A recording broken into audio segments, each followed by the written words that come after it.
aujourd'hui waroon nañ ko woo laaj ko ndax Sonacos mën na ni nga ko waxee ni mën na jënd 450 000 ak nan la koy doy. loolu assemblée la ko mën def. waaw loolu moom defe naa ne waxaat la dañ ci sonn suñu bopp. Cette assemblée n'est pas prête à le faire. L'Assemblée nationale, les commissions peuvent entendre toute personne utile. loolu la règlement bi wax. xam nga ne dafa am loo leen doon fekkee di ko gis.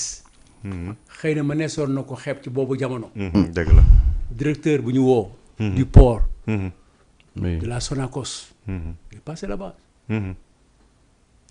directeur du port, directeur de la Sonacos, directeur de Nangam, directeur de la Sentif. di leen laaj ministre yi ñuy conseillé suba ba ngoon.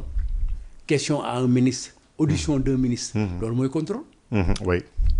mais Sonacos moo leen ne di jox nañ ko xaalis mu war a jënd gerte léegi Sissoko moo woote benn waaye bu tudd Sissoko wootewul léegi mu ne nañ ko wax ñaata la ñuy jënd daaw. mu wonte moo ne xaalis bi ngay jënd woon pour 2024 génne ko joxe ko ci dépense ba léegi kenn xamul ñaata lañ jënd. c'est grave oui. et ça il ne faut pas aller loin on ne veut pas faire le boulot. maintenant xaalis boobu mu ngi ci yeneen loxo ci beneen façon ci yeneen direction c'est aussi simple que ça donc amul contrôle amul dara bon maintenant lii aussi c'est la même chose mais di am la am parce que ki manque de contrôle dëgg. mooy le premier ministre. moom mi toog ba tey. ba dem sur place ak li ngeen wax ci rajo yi. ak li ñu bind ak émission rajo yi émission télévision yi woykat yi ñiy wax yëpp. ak li muy jot ci information yi muy jot moom par bés. bien que nee na déglu rajo moonte moom c'est son erreur. mais bu demee ba tey ba pare dem foofu waxul ne lii am na naan dañu waroon a def non dañu waroon def moom moo waroon def. ok c'est lui qui doit aider aussi ses ministres à faire.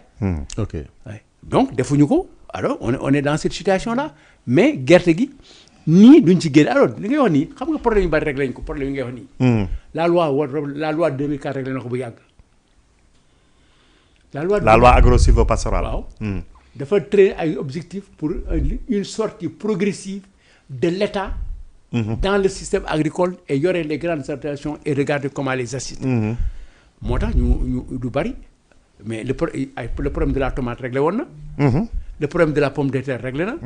le problème de l'oignon oui. le problème de l'oignon réglé na à moitié. parce que la production elle est là. maintenant c'est la vente commercialisation et la vente la commercialisation il ne pose pas problème. xam nga qu'est-ce qui pose problème. les autorisations d'importation. d'exportation wala d'importation moo posé problème. ça c'est c'est toujours le dootul exporter dootul vente bi. importation mooy posé problème à quel moment faut-il accepter. d'accord waay. on peut jarul sax ngay légiférer. ma ne jarul sax ngay ut loi. xam nga nan la. question de liggéey la ci fonctionnaire yi ko yor. ñoom ñooy gérer le rythme national. ok il y a des moments où ils n'acceptent pas des importations tant que ñoom wóoru leen la douane et les autres et le contrôle que jeex na. et bu demee bay bëgg seex ñoo xam ne des na sax 15 jours waxtu boobu fu ñu daan autoriser 20 demi lañ fay autoriser. c'est aussi simple que ça.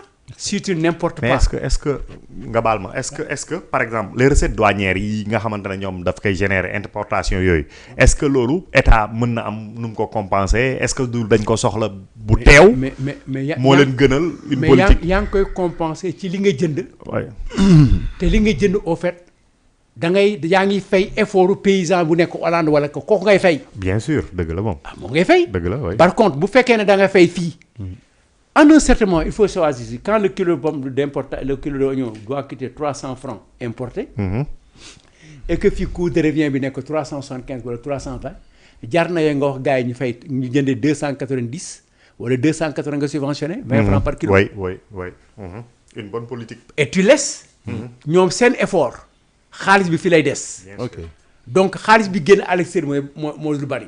parce que booy jënd nga jëndaat. mais noonu la ensuite tu permets aussi. de prendre des délais mais tomate am nañu ko def mais bi ñuy ñëw fi tomate dafa benn usine dafa tëj la SNT était fermée. mais on a joué le jeu avec Baron. oui Baron. il a racheté l'usine. mais ñoom ñooy jël indi semence bi boor champ. di nga xam kañ ngay semer. kañ ngay récolter. ak kañ la ñuy jël si. ils viennent prendre le produit. Aïssata Tall def na ci benn émission bu bu excellente. Aïssata Tall. waaw il y a 4 ou 5 ans. C'est ces questions-là qu'on doit pouvoir les régler. Mais le Premier ministre il ne suit pas parce que ñàkk suivre moo tax mu xam moom mu soog a xam ne ministre bi dafa gaañoon ci match bi. moom ministre bi gaañu ba texteur gi ba génn ko mais moom yëgul ne ministre bi gaañu na ci match ba génn ko on joue à 10 parce que li mu def léegi c'est jouer à 10 pour parler à l'heure de la Coupe d'Afrique des Nations. Tout à fait. Il est sur le banc pourquoi? Pour rectifier, pour regarder, pour observer. ba pare di ci àndaale ak ñi mu nekkal mais bu demee bu fa naan c'est le ministre des Finances j'attends maintenant la réaction du ministre des Finances. Je pense que ce garçon-là aussi il doit se ressaisir hein, parce que les gens n'ont pas été contents de lui sur ce qui s'est passé. Sur la dette. Diba ouais. Et le Premier ministre dit que c'est sa faute bu mënul liggéey na bàyyi waaye mënuñu dugal ci dette ba pare te mënu uti xaalis am na problème ah wala du loolu la ministre bi wax. Ah si. Premier ministre nee na moo ko war a uti moom ci li indi dette cachée bi la bu yow yaa indi dette cachée yaa doon làq yaa yoroon chiffres yi tey ñu dem bay régler loolu nga bëgg ñu indil bu ñu leen util xaalis nga mën a ko ut mun na bàyyi. ok Premier ministre na ko fi jëlee. Mais sur cette tournée-là. tournée bi am na à mon avis man en tout cas dafa am na d'autres relents également. xam nga Ousmane Sonko am nañu jàpp ne cachet am nañu jàpp ne tam am na cachet politique parce que ak contexte bi aujourd'hui baykat yu bëri ñuy commencé woon a mer di wax. am na tibb tànk am na leneen. parce que la méthode Ousmane Sonko. ce n'est pas d'aller au charbon wax dëgg yàlla. wax naa la fii Ousmane Sonko amul fu mu ragalaan jàkkaar lool wax la lim la bëgg wax muy musiba muy la du loolu la ragal. mais par contre nous ne sommes pas habitués à un Ousmane Sonko qui va au front. problème inondation am na fi da nga gis Ousmane Sonko dem au front di seet yan solution la ñu war a ut lan nga gis mu Ousmane Sonko di activer wu pour régler la question des inondations peut-être à la limite conseil interministériel wala une communication en conseil des ministres nga ciy gis. Oui. Mais il ne va pas au front. feebar mpox xaw ma lan bi mu fi xewee. da nga waxu ci. et pourtant yooyu ay question yu am solo la campagne yu daaw bi dafa def lii def na conseil interministériel def ay directives xaw ma sur 20 nangam point bi campagne bi passé waxaatu ci ba ren donc est-ce que lii moo ko yëkkati tamit dëgg. non parce que aussi ampleur bi mu commencé woon a am sur les réseaux sociaux mënu ko woon daaw fal di. ban bii nii non réaction daaw yi coow li bëri woon na. daaw sama am mais ren c'est-à-dire que on parle pas de la qualité des graines. daaw dañu wax naan gerte gi bëriwut. baaxul bëriwul. ren nag dañ ne dafa bëri si Sénégal te gisuñu ko jënd. waa léegi ñaar yëpp désarroi la pour le paysan. paysan su tiimee gerteem ci la xelam gën a dal sax soo amul gerte. te leboon banque yi. oui. kooku nga war ko jàppale dem defal ko dem ne ko kat gis naa mobiliser nañ am nañ ligne de crédit ci tête banque agricole. dinañ leen jàppale wala seen boru ren yi dinañ ko supporter nangam. loolu yëpp def ko. donc dëgg et loolu peut-être président Doudou Wade laa interpellé lan moo yëkkati Ousmane Sonko est-ce que amul le contexte politique également. est-ce que mënuñ ko associer ci xam nga da nga wax ne Ousmane Sonko am na courage pour affronter qui que ce soit. Il est obligé d'affronter ces questions-là parce qu'il est en position de faiblesse. C'est aussi simple que ça. Quand on a un gouvernement boo xam